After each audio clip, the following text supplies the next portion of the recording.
Number 10. Nazca Lines. The Nazca Lines have been a subject of mystery for almost 100 years now. You can find the lines only 200 miles away from Lima, Peru, a popular tourist attraction now. These are not just your average lines in the sand. This desert features 300 geometric figures and 70 animal and plant designs.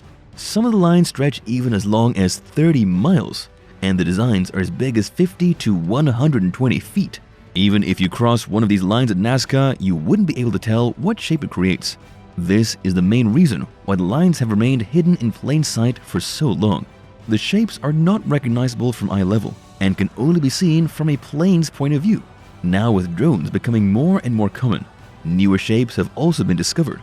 But with this discovery came an even bigger question. What purpose did the Nazca Lines serve?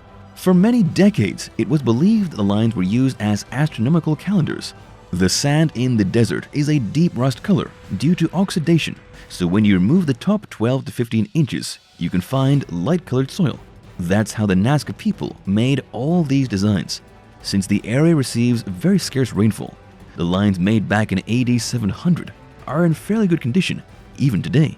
Recent discoveries indicate that the lines were with the purpose of asking the gods for water and fertility in the desert area, while some others might have been used to mark territories. But even now, researchers are still assuming the use of these lines and how the makers made such intricate designs at large scales. Perhaps they were made by someone out of this world? Number 9. Katchabib. The Nazca Lines aren't the only ones of their kind baffling archaeologists. A new map of an ancient wall across Jordan has left many puzzled over who built it and why. The wall that extends over 93 miles is called Katchabib and was first discovered in 1948 by Sir Alec Kirkbride, a British diplomat. Much like the Nazca Lines, even Katchabib was discovered from an airplane. Kirkbride described what he saw as a stone wall running for no obvious purpose across the country, and thus the mystery of the wall began. Researchers have been using aerial photography to determine the remnants of the wall.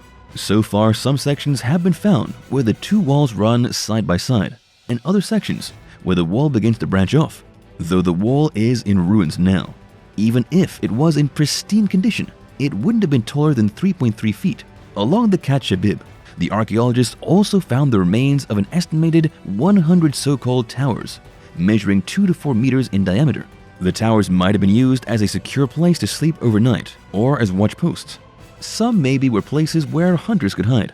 The low height and narrow width prove that the wall wasn't meant for defense.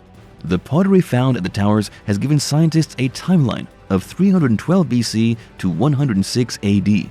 Many believe that the wall wasn't the work of a large kingdom, but of local communities living there. If it is true, then the Katchabib is probably one of those rare monuments that document the skill and creativity of smaller communities rather than large royal empires.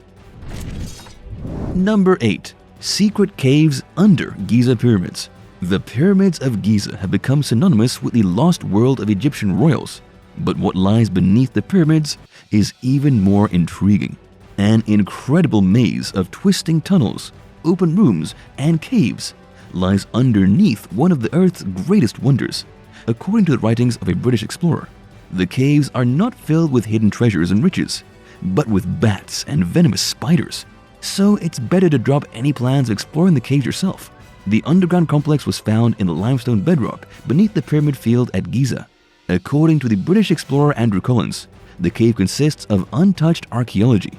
He discovered the cave's entrance after reading through an old diplomat's memoirs from the 1800s. Doesn't this sound like the plot of an adventure movie? Well, fiction is based in truth. The diplomat was a British consul general named Henry Salt. In his memoirs, he wrote about how he investigated an underground system of catacombs at Giza in 1817 in the company of Italian explorer Giovanni Caviglia. The entrance was through a crack in an unrecorded tomb west of the Great Pyramid. Collins explored the cave system as much as he could before the air became too thin to continue. Egyptian authorities are unwilling to share what has been discovered beneath Giza with the general public, which piques curiosity even more. Many believe that the cave system was an underground city and still houses many ancient relics. Collins believes that the planning and development of the pyramids might have been done from there. We might never know. What do you think these tunnels were used for? Let us know in the comments down below. And if you liked the video so far, be sure to subscribe. Number 7. Halcephliene Hypogeum Malta. If you ever plan a Mediterranean holiday to Malta, don't skip out on this ancient underground cemetery. Visiting ancient graves might not be everyone's cup of tea, but you don't want to miss this incredible historical wonder. The Hypogeum was built in 3600 BC by the Greeks, using only flint and stone tools. There are 3 levels carved in stone. It was discovered back in 1902, when masons uncovered an opening to the chamber while laying the foundation for a house. It took 80 years to restore the site, and now only 80 tourists are allowed to enter the fragile monument in a day to preserve its integrity. A few bones are left at the site, along with a number of small altars with offerings, such as carved animals, beads, and other sculptures that earlier Maltese residents must have left behind after visiting the loved ones' graves. Almost 7,000 bodies were once buried there. Other than the chambers for the dead, the site also has many interesting rooms. There is one main chamber with rock carved into rectangles and curves, similar to what you'd find at a Greek temple. It may have been a room for exhibiting statues or for storing the dead until they could be buried in other locations. The site also has an oracle room with ceilings that feature red ochre designs, resembling the Tree of Life pattern. With so many intricate details, it's a wonder how the Greeks were able to create such a site with the limited tool capabilities. Number 6. Cattlehoyuk Turkey. Human beings evolved a lot over the years, from the way we look to the way we live. But Cattlehoyuk gives us a glimpse into how it all began. Almost 9,000 years ago, human beings from the Stone Age decided to settle down and build homes on the bank of a now dried up river. The homes were built back to back, without any doors or windows. So how did they go in and out of the homes, you might be wondering? It's pretty simple. The doors were made on the roofs of the homes. After being discovered, the interiors of the homes still had some wall paintings and figurines left. We're guessing humans have always been into home decor. After being hidden for millennia, 60 years ago, a team of archaeologists began exploring 2 small hills on the Konya Plain. Since then, the site has become one of the most important early human settlements to have ever been recorded. The settlement gives us a glimpse into the beginnings of agriculture as we know it. The homes also served as graves, as the residents were found buried under their homes. The oven and hearth were placed right below the entrance, which also served as a vent for smoke. Residents cooked food in this part of the main room. Newborns and children who died were also buried under the hearth. Number 5. Pumapunku Bolivia. Pumapunku is a large temple complex situated near Tiwanaku in Bolivia.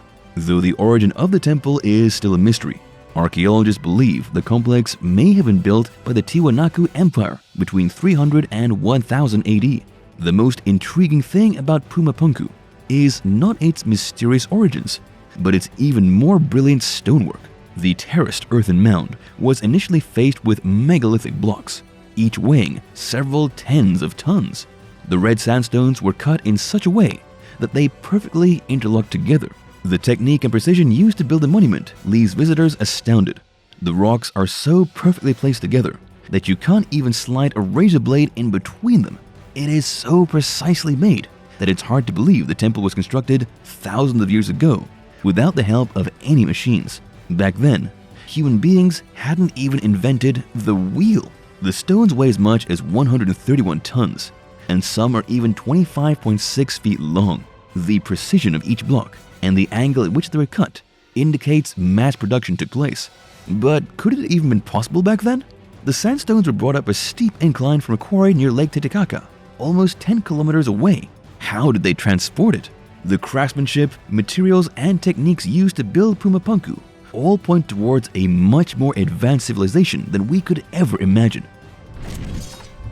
Number 4. Meisho. Meisho is a prehistoric chambered cairn in the UK. This ancient site is surrounded by a ditch, and radiocarbon dating indicates it was built thousands of years ago in 2700 BC. At first glance, you would just dismiss it as a mound of soil and grass, but what lies beneath will knock your socks off. The site was discovered in 1861. Before the discovery, Meisho was once conical, with a deep depression in the top. It had a diameter of around 100 feet and stood 36 feet high. After its discovery, the cairn was cared for by the government, and an outer mound was created with a concrete roof to protect what lies below. researchers believed that the mound sat on top of a Neolithic house. In 1996, a socket hole on a platform was found on one end of the mound, and it added more weight to the theory. Archaeologists also believe that the ditch around Meisho was supposed to be filled with water to separate the living from the dead, like the entrance to another world. But the most baffling discovery so far has been the midwinter alignment. For a few days each year, as the midwinter sun sets for the day, its last rays shine through Meisho's entranceway and illuminate the wall of the central chamber. Was it a planned part of Meisho's construction or a beautiful accident? We'll never know the truth. Number 3. Easter Island. Easter Island is a Chilean island in the southern Pacific Ocean, known for its stone-head statues called moai. The statues have baffled archaeologists for hundreds of years. Who built them, and how did they place such huge statues around the island, or get them there in the first place? Years later, finally, researchers seem to have the answers to a few of these questions. After analyzing the numerous locations of these statues and their megalithic platforms called ahu, researchers have found a common link. Apparently, the statues are placed near sources of fresh water. Researchers also believe that the size and quality of these statues gave the inhabitants of the island an idea about how good the quality of the resource was. There are over 300 such statues around the sparsely populated island. The first cluster of these statues was made back in the 13th century. Before this recent discovery, it was believed the statues denoted the ancestors of the islanders. Though the theory might still hold true, the location of the statues was a big question mark. The huge breakthrough came when researchers realized that there were no rivers or streams on the island, so the inhabitants had to get the water from somewhere. After investigating each ahu location, they figured out that the island had aquifers. To make things easier for themselves, the islanders had placed these statues to mark the aquifers. But the mystery of how the statues were created still remains. Number 2. Beijin. An ancient monument on a small island in Lake Tarakol in Siberia has been the source of mystery for many years. The ruins of the site gave away very little information on when it was and why it was built. Was it a fortress or a palace? Researchers didn't have a definite answer to these questions for a long time, but a tree used in the foundation of the monument gave away its secrets. In 2012, a team of Japanese researchers found there were spikes of carbon dioxide in the atmosphere back in 775 AD and 995 AD. The carbon in the air was soaked up by the trees around the globe at the time, and after carbon dating the wood used in the construction of Beijin, it was found that the monument was built around 777 AD. With this information, the mystery was solved because historical records could tell the rest of the story. A ruler of the Uyghur kingdom had converted to Manichaeism, an agnostic faith, and made it the state religion. Many of his state subjects were unhappy with the imposition of the new religion.